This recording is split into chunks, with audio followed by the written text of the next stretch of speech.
मैं आपसे पूछना चाहूंगा कि आपकी दादी भी संविधान विरोधी थी क्या? आपको तो आदत है सावरकर जी के बारे में रोज अनाप शराब उठकर बकना। मुझे लगता है कि सावरकर जी की पूजा, हाँ, सावरकर जी की पूजा जो है हम सभी लोग यहाँ पर करते हैं और हमें अभिमान है। इंदिरा गांधी जी की सावरकर पे क्या व्यू थी? मैंने ये सवाल एक बार इंदिरा गांधी जी से पूछा था। हाँ, जब मैं छोटा था मैंने पूछा था और उन्होंने बोला, इंदिरा गांधी जी ने बोला कि Savarkar ji compromised with the British, wrote a letter to the British and asked for forgiveness for the British. और उन्होंने बोला, इंदिरा गांधी जी ने बोला that गांधी जी जेल गए, नेहरू जी जेल गए और सावरकर जी ने माफी मांगी थी। ये इंदिरा गांधी जी की पोजीशन है। श्रीकांत शिंदे। धन्यवाद अध्यक्ष जी। हाँ, स्पीच हुई है ना उनकी, स्पीच हुई है। 9 पॉइंट ऑफ ऑर्डर उनकी स्पीच हुई है।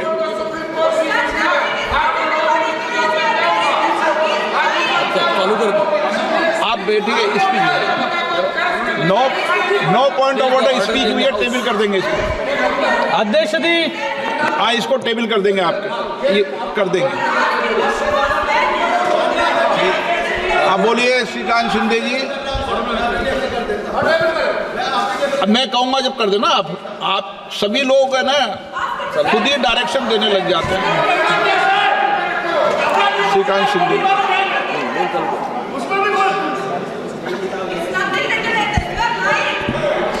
धन्यवाद अध्यक्ष महोदय कि आपने मुझे आज संविधान के 75 वर्ष पर हो रही चर्चा पर अपनी पार्टी शिवसेना की तरफ से बोलने का अवसर दिया। मैं सबसे पहले भारत रत्न डॉक्टर बाबा साहब अम्बेडकर, सभी स्वतंत्रता सेनानी, संविधान के सदस्य और इमरजेंसी के समय जेल गए संविधान सेनानियों को नमन करते हुए अपनी बात की शुरुआत करता हूँ। आज एक ऐतिहासिक दिन है क्योंकि इस सदन में हमारे संविधान, जो हमारे लोकतंत्र का, हमारे समाज का और हमारे संसद का स्तोत्र है। मैं अभी राहुल जी को सुन रहा था, मुझे लगता है कि संविधान को छोड़कर सभी बातों पर उन्होंने प्रकाश डालने का काम यहाँ पर किया। गए वक्त आप सुन लीजिए, अभी हमने आपका सुना। गए वक्त भी अभय मुद्रा की बात कर रहे थे, आज भी अभय मुद्रा के बाहर राहुल जी आए नहीं। अभय मुद्रा जो है वो नॉन वायलेंस सिखाता है, लेकिन जैसे अनुराग जी ने कहा कि ये यहाँ पर सुनिए यहाँ पर इन्होंने कहा, आप बैठिएगा प्लीज। इन्होंने यहाँ पर बोला, आप बैठिएगा प्लीज। आप जरा प्लीज अरे सुनना भी सीख लो। एक्सक्यूज मी, बैठिए अभी, उनको बोलने दीजिए। You please don't talk in between, I will give you chance. अरे बाहेर आहे त्याच्यातून, घरी बसवलं सगळ्यांना आता। कोण आहे? Please address the chair, please address the chair. Yes, no. आज यहाँ पर अभय मुद्रा के बारे में बात कर रहे हैं। अभय मुद्रा जो है नॉन वायलेंस के बारे में सिखाता है, लेकिन इनको ये भूल गए 1984 में नॉन स्टॉप वायलेंस करने का काम जो है सिख भाइयों के साथ इन्होंने किया। इन लोग को ये भी बात भूलनी नहीं चाहिए कि इन्होंने कहा कि युवाओं के जो है अंगूठे काट रहे थे। याद कीजिए 1964 का वर्ष, जहां पर 1070 कम्युनल राइट जो है इनके शासन में हुए। याद कीजिए कार सेवकों पर गोलियां इन्होंने चलाई। याद कीजिए 1993 का बम ब्लास्ट, जब ये सीरियल बम ब्लास्ट जो है बंबई में हो रहे थे, इन्हीं के कार्यकाल में हुए। गए 10 साल में एक भी बम ब्लास्ट जो है मुंबई में नहीं हुआ, देश भर में नहीं हुआ। ये यहाँ पर सावरकर जी के बारे में बात कर रहे हैं। सावरकर जी के बारे में बात कर रहे हैं, मुझे इनसे पूछना है, ये जो सावरकर जी का अपमान करते हैं, इनके साथी जो यहाँ पर बैठे होंगे उभाटा वाले, ये उभाटा वालों को मान्य है क्या जो ये सावरकर जी के बारे में बात कर रहे हैं? भाग्य कोई है नहीं मुझे लगता है यहाँ पर। मैं आपको राहुल जी, मैं आपको आपकी दादी इंदिरा गांधी जी का एक कोट देना चाहूंगा। आपसे बात कर रहा हूं। Responding to letter written by Pandit Bakhle, secretary to the Swatantryaveer Savarkar Rashtriya Smarak, making plans for celebrating the birth centenary of Savarkar. In her letter, honourable Indira Gandhi ji, dated May 20, 1980, Indira Gandhi ji writes back to Bakhle saying, I have received your letter of 8th May 1980. Veer Savarkar's daring defense of British government has its own importance in the annals of our freedom movement. I wish success to the plans to celebrate the birth centenary of the remarkable son of India. मैं आपसे पूछना चाहूंगा, क्या आपकी दादी भी संविधान विरोधी थी क्या? आपको तो आदत है सावरकर जी के बारे में रोज अनाप शनाप उठकर बकना। मुझे लगता है कि सावरकर जी की पूजा, हाँ सावरकर जी की पूजा जो है हम सभी लोग यहाँ पर करते हैं और हमें अभिमान है।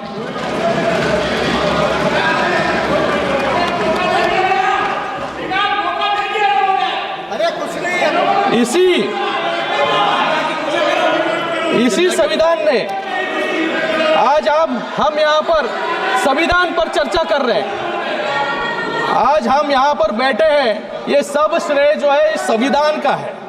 आज इसी संविधान ने एक साधारण परिवार से आने वाले नरेंद्र मोदी जी को प्रधानमंत्री बनाया और इसी संविधान ने आज एक सामान्य शिवसैनिक ऑटो रिक्शा चलाने वाले को महाराष्ट्र का मुख्यमंत्री भी बनाया। Sir, he took my name, sir. He took my name, sir. I'd like to answer the question. Very good. I will give you a chance, sir. इसी संविधान ने कांग्रेस पार्टी को 400 से 40 पर लाकर खड़ा कर दिया और इसी संविधान की ताकत महाराष्ट्र की लोगों ने। You can't do that. I'm talking to him. I'm not yielding, sir. Sir, I will certainly give you the not yielding, chance. sir. I will certainly give you the chance. Sabhabati Please sit Mohdaya, down. I am not yielding. I am not yielding, sir. After his speech, he is not yielding. इसी संविधान ने sir ये क्या ये कौन सा संविधान है? ये कौन सा संविधान है? हाँ, चेयर के पास कैसे आ सकते हैं? हाँ Sir, he is not yielding. ये चेयर के पास आ गए। After he completes, I'm giving you the chance. संविधान की दुआई देते हैं सर ये। Let him continue. After he completes, I'm giving you the chance. Sir, I am not yielding. No, sir. Just listen to him. I am not yielding, sir. Sir, इसी संविधान ने Congress party को 400 से 40 पर लाकर खड़ा कर दिया और इसी संविधान की ताकत ने महाराष्ट्र की लोगों ने हमें इतना बड़ा मैंडेट दिया, जहां पर महाविकास आघाड़ी मिलकर भी लीडर ऑफ ऑपोजिशन जो है बना नहीं पा रही है।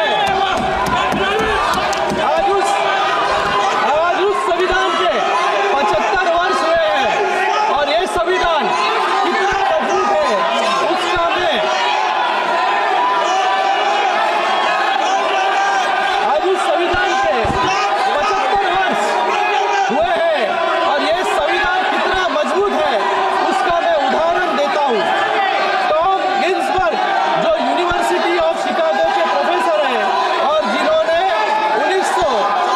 1789 के बाद अपनाए गए विभिन्न देशों के 200 से अधिक संविधान का अध्ययन किया, उनके अनुसार पूरे विश्व में संविधान की औसत लाइफ सिर्फ 17 वर्ष है। ये गर्व की बात है कि हमारा संविधान 75 वर्ष से अडिग है और आगे भी हम सबको दिशा दिखाने का काम कर रहा है। sir, one second. एक second. इन्होंने एक उदाहरण दिया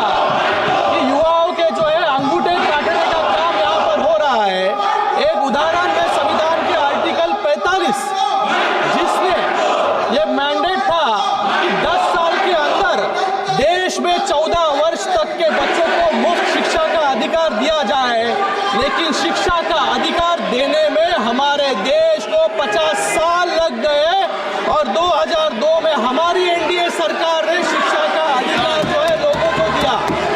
बच्चों के अंगूठे काटने का काम, क्योंकि बाबा साहेब अम्बेडकर कहते थे कि शिक्षा जो है शेरनी का दूध है, जो पिएगा वो दहाड़ेगा।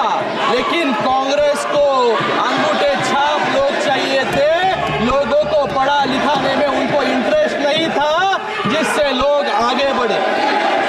आज हम गर्व करते हैं कि एक मजबूत लोकतंत्र, जिसका एक कारण है हमारा संविधान, संविधान ने कैसे भारत को सुरक्षित रखा, उसके लिए आप सिर्फ अपने पड़ोसी देशों को देखिए।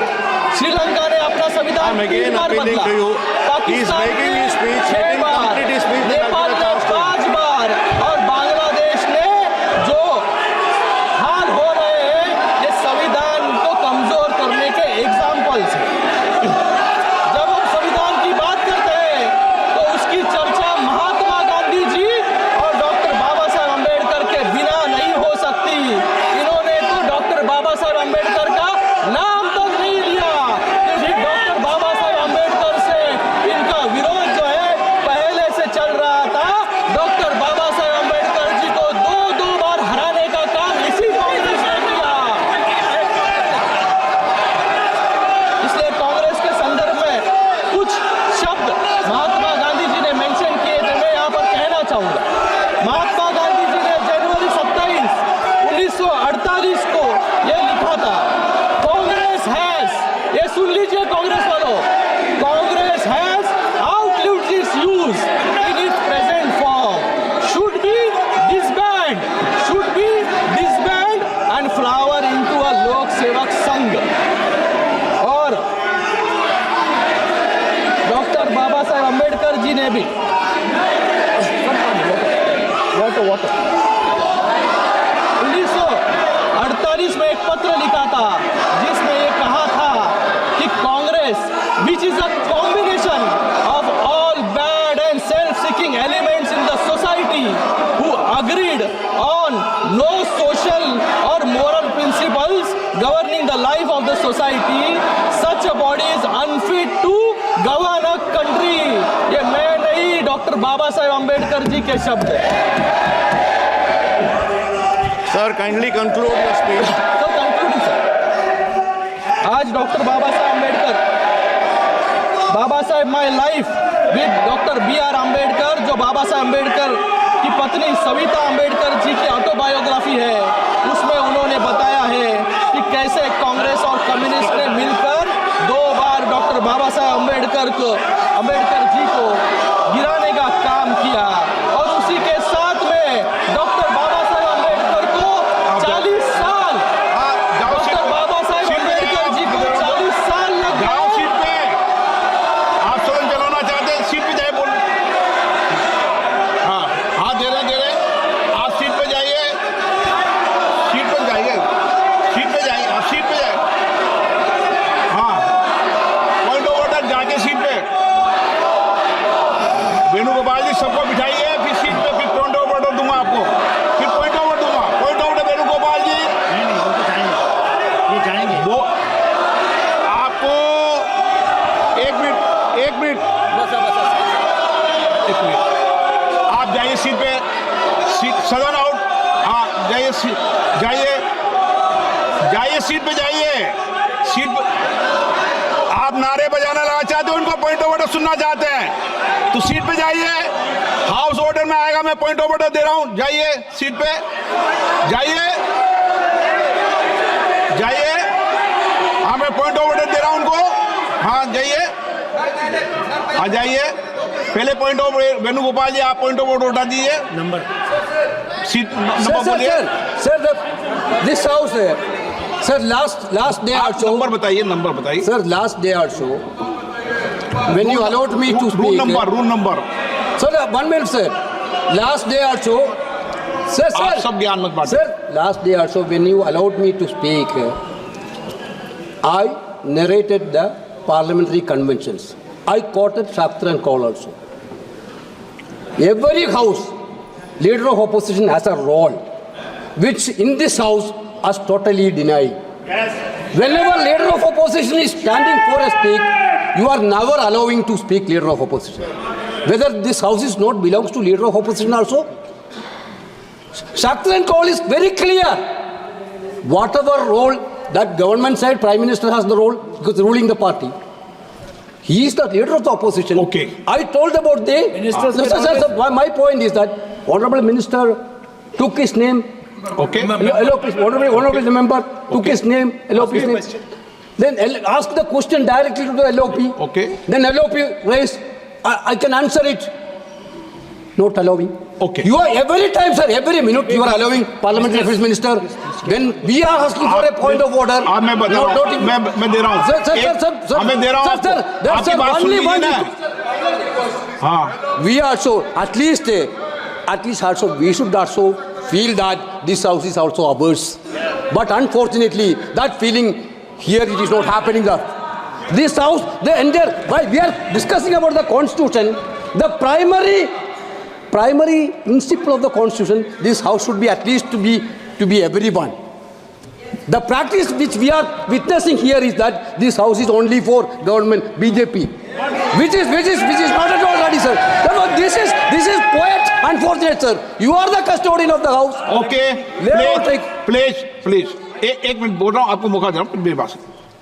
माननीय सदस्यगण, मैंने पहले भी आपसे आग्रह किया है, नहीं मैं सबको कह रहा हूं, और जो अभी वेणुगोपाल जी बोल रहा उनको बोल रहा हूं, सुनिए पूरी एक बात। ऐसे नहीं चलेगा सदन नियम प्रक्रियाओं से चलेगा। जिस समय आप बोलने की बात कर रहे हैं, माननीय विदेश मंत्री जी ने अपना वक्तव्य रखा और नियम प्रक्रिया के अंदर यह है, लोकसभा की नियम प्रक्रिया अलग है, राज्यसभा की नियम प्रक्रिया अलग है। राज्यसभा के नियमों प्रक्रियाओं में सप्लीमेंट्री या पूछने का नियम प्रक्रिया है, लोकसभा में नहीं है। और आज तक कभी भी जब कभी स्टेटमेंट मंत्री का दिया हो तो कभी भी मैंने 5 साल भी किसी को भी बोलने का मौका नहीं दिया। ये विषय आप पहले जो मुझे बता, 1 मिनट बताइए, वो नियम प्रक्रिया। अब आपने कहा कि इस विषय पर मेरा आग्रह है, ऐसे नियम प्रक्रियाओं के अंदर ये रहता है कि पूरा भाषण समाप्त होने के बाद हम लीडर ऑफ अपोजिशन या लीडर या संसदीय मंत्री को पॉइंट ऑफ ऑर्डर भी बीच में बाद में बोलने का मौका देते हैं। ये 1 मिनट नहीं, मैंने कभी नहीं दिया, बीच में नहीं दिया। इसीलिए, लेकिन आप आग्रह कर रहे हैं तो मानो प्रतिपक्ष के नेता बोलना चाहते हैं तो अपनी बात कह दें। सर, उन्होंने मुझसे पूछा, कुछ नियम अध्यक्ष के भी होते हैं। मेंबर ने पूछा कि इंदिरा गांधी जी की सावरकर पे क्या व्यू थी। मैंने ये सवाल एक बार इंदिरा गांधी जी से पूछा था। हाँ, जब मैं छोटा था मैंने पूछा था और उन्होंने बोला, इंदिरा गांधी जी ने बोला कि Savarkar ji compromised with the British, wrote a letter to the British and asked for forgiveness from the British. और उन्होंने बोला, इंदिरा गांधी जी ने बोला that गांधी जी जेल गए, नेहरू जी जेल गए और सावरकर जी ने माफी मांगी थी। ये इंदिरा गांधी जी की पोजीशन है।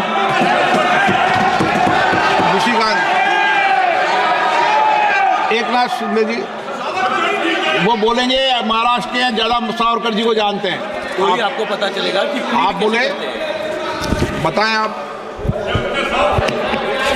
मैंने सिर्फ इंदिरा जी ने जो लेटर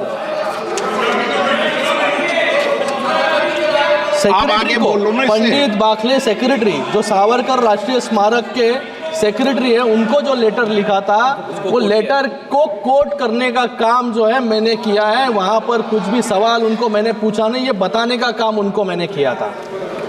और जो आप अच्छी डिबेट करो संविधान पर, क्या है? देखो, हम लोग संविधान पे ही बात कर रहे हैं सर। उठ के मत जाओ, सुन नहीं रहे। आप ऐसे नहीं, आप मुझे बोलिए सर। सर कंटिन्यू करूं? आप कंटिन्यूस करो। आज मैं इस सदन में एक महत्वपूर्ण घटना ये, यहाँ पर संविधान के बारे में कंटिन्यूसली हाथ में बुक लेकर लोकसभा के वक्त फेक नैरेटिव फैलाने का काम इन्होंने किया। बीच में तो संविधान की किताब सिर्फ कवर था, अंदर पेजेस जो है ब्लैंक थे, क्योंकि संविधान का इस्तेमाल सिर्फ लोगों का वोट बटोरने के लिए इन्होंने किया। मैं आज इस सदन में एक अत्यंत महत्वपूर्ण घटना का उल्लेख करना चाहूंगा। सर 5 मिनट चाहूंगा, सिर्फ 5 मिनट चाहूंगा कि जो संविधान पर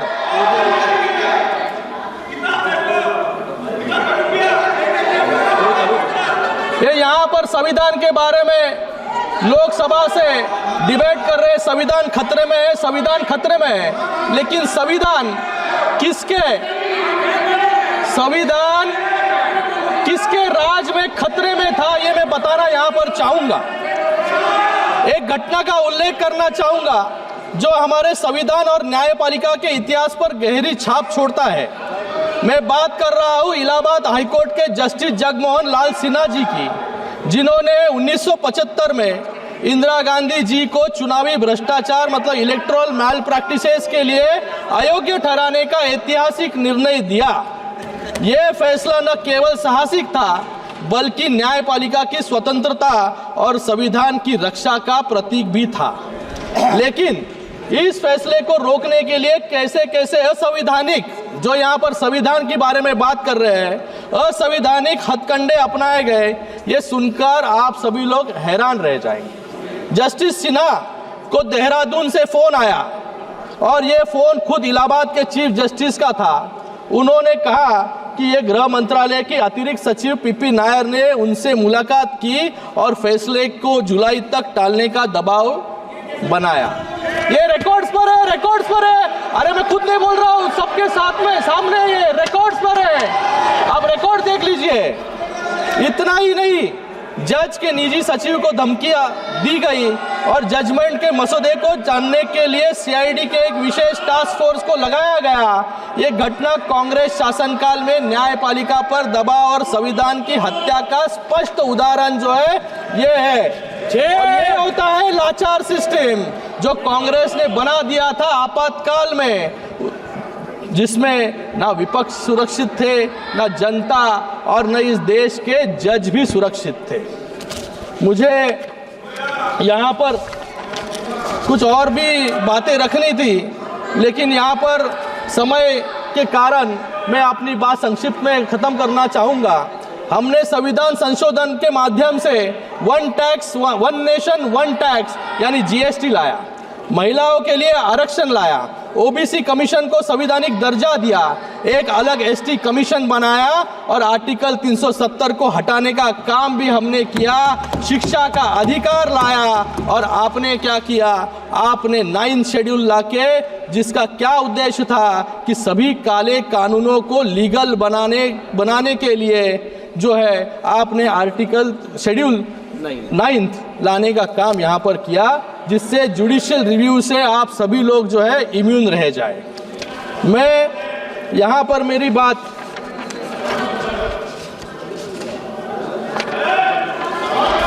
यहाँ पर इन्होंने धारावी की बात की। सर मैं मुंबई से आता हूँ, धारावी के लिए बात करूंगा। महोदय, आर्टिकल 21 जो भारत के नागरिकों को राइट टू लाइफ देता है, और लाइफ का मतलब सिर्फ जिंदा रहना नहीं, इसमें एक अच्छा और सम्मानजनक जीवन देना भी शामिल है, जिसके लिए हमने धारावी का पुनर्विकास करने की योजना शुरू की। पिछले 50 सालों में जो लोग झुग्गी झोपड़ियों में रहते थे, उन्हें धारावी में अपने अधिकार के नए और पक्के मकान मिलने वाले हैं। मैं सदन को बताना चाहूंगा कि धारावी में दलित, वाल्मीकि, कुंची, कोरवी, नाडार जैसे पिछड़े समाजों की बस्ती है, लेकिन पिछड़े समाजों के लोगों को इनको अधिकार से रोकने का काम ये कांग्रेस के लोग और उनके साथियों जो है मुंबई में कर रहे हैं। मैं आज यहाँ पर बात खत्म करूंगा। 42वें संविधान संशोधन के माध्यम से इंदिरा गांधी सरकार ने लोकतंत्र और विधि के शासन को कमजोर किया। इस 7 से 10 अगस्त 1975 मतलब सिर्फ 3 दिनों में लोकसभा, राज्यसभा और 17 राज्य विधानसभाओं से रिकॉर्ड स्पीड से पारित करवाया गया। रविवार को राष्ट्रपति जी ने इसको मंजूरी दी और अधिकारियों ने उसे उसी दिन उसको नोटिफाई किया। क्यों किया? क्योंकि इसका सिर्फ एक उद्देश्य था, सुप्रीम कोर्ट में इंदिरा गांधी जी के खिलाफ चुनाव याचिकों को खत्म करना था। ये इतनी तेजी से अगर आप शिक्षा और महिलाओं को आरक्षण देते तो आज हमारा देश कहां से कहां पहुंच जाता। This is the greatest misuse and abuse of power and insult to the ideals of Baba Saheb Ambedkar. मैं यहाँ पर मेरी बात अंत में कुछ 4 पंक्तियों बोलकर खत्म करना चाहूंगा। मैं भारत का संविधान हूं, मैं सबको राह दिखाता हूं, समाज के हर वर्ग को उनके अधिकार दिलाता हूं, उलझे न भारत का कोई, सदा प्रयास यह करता हूं, रातों के अंधकार में भी मैं दीपक सदा जलाता हूं। धन्यवाद।